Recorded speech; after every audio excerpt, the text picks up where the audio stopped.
3월 11일 한절 묵상 사사기 15장 7절 말씀입니다. 삼손이 그들에게 이르되 너희가 이같이 행하였은즉 내가 너희에게 원수를 갚고야 말리라 하고. 오늘 한절 묵상은 이스라엘의 사사들 가운데에서 가장 유명한 삼손에 관한 이야기입니다. 그는 성경에 등장하는 여러 인물 중에서도 빼놓을 수 없는 사람입니다. 교회를 다니지 않고 성경을 읽어보지 않은 사람들조차 그를 알고 있을 정도라면 그의 명성이 어느 정도인지 알 수 있습니다. 하지만 그의 삶을 조명해 보노라면 왠지 고개를 갸우뚱하게 됩니다.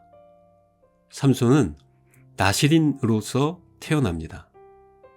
일정한 기간 동안 구별하여 하나님께 헌신하는 것이 아니라 평생을 하나님께 구별된 존재로 살아야 하는 사람입니다.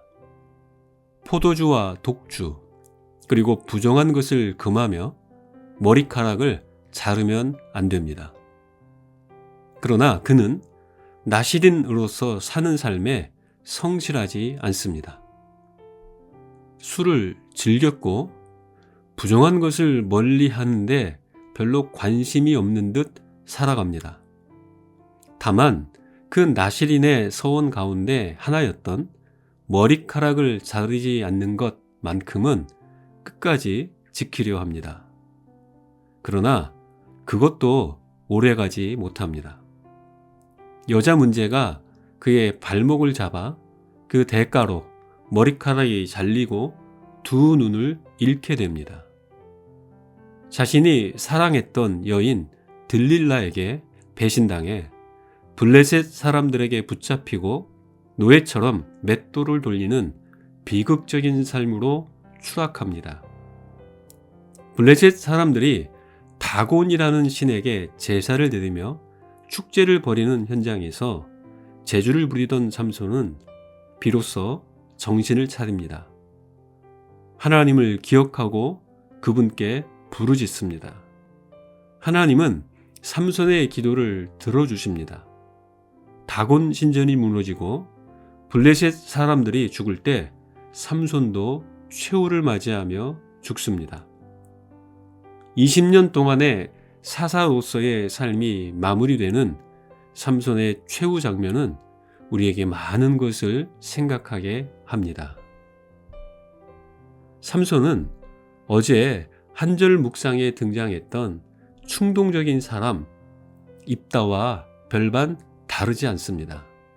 어쩌면 더 심한 사람일 수 있습니다. 삼손은 먼저 행동하고 나중에 생각하는 매우 충동적인 사람입니다. 예수님의 제자들 가운데에서도 이와 같은 사람이 분명 있습니다. 시몬 베드로와 같은 제자 말입니다.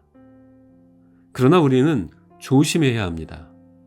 어떤 사람이 분명한 약점이 있는 가운데에서도 하나님께 크게 쓰임 받았다고 해서 그 약점 자체가 하나님이나 다른 사람들에게도 정당화되는 것은 아닙니다. 나는 원래 그래. 이와 같은 말도 변명이 될 수 없습니다. 그렇게 변명해서도 안 됩니다. 삼손에게는 많은 약점이 있었습니다. 그의 충동성은 하나님이 금하신 것들 앞에서 더욱 강렬해졌습니다. 그의 충동성은 하나님이 주신 기준, 즉 말씀 앞에서 절제되어야 했습니다. 그의 내면에서 육체의 정욕과 안목의 정욕이 타오를 때마다 나실인이자 사사로서의 정체성과 하나님이 주신 지침이 그의 정욕을 잠재우는 소화기가 되었어야 합니다. 하지만 그는 자신의 정체성이나 하나님이 주신 말씀의 기준을 가볍게 여깁니다. 자신의 약점을 부추기는 현장을 재빠르게 떠나고 그러한 사람들을 멀리하는 데에는 소극적입니다. 도리어 자신을 무너뜨리는 현장과 사람을 향하여는 적극적입니다.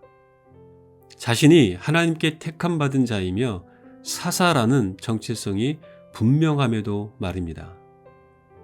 그는 자신에게 임하는 하나님의 영의 인도와 하나님의 말씀에 이끌리는 것이 아니라 자신의 충동성에 이끌립니다.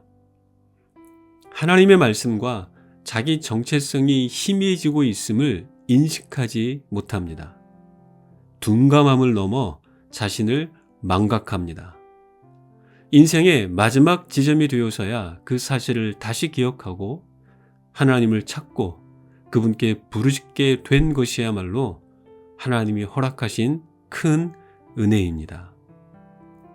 여러분에게는 어떠한 약점이 있습니까? 그 약점을 잘 통제하고 다스리고 있습니까?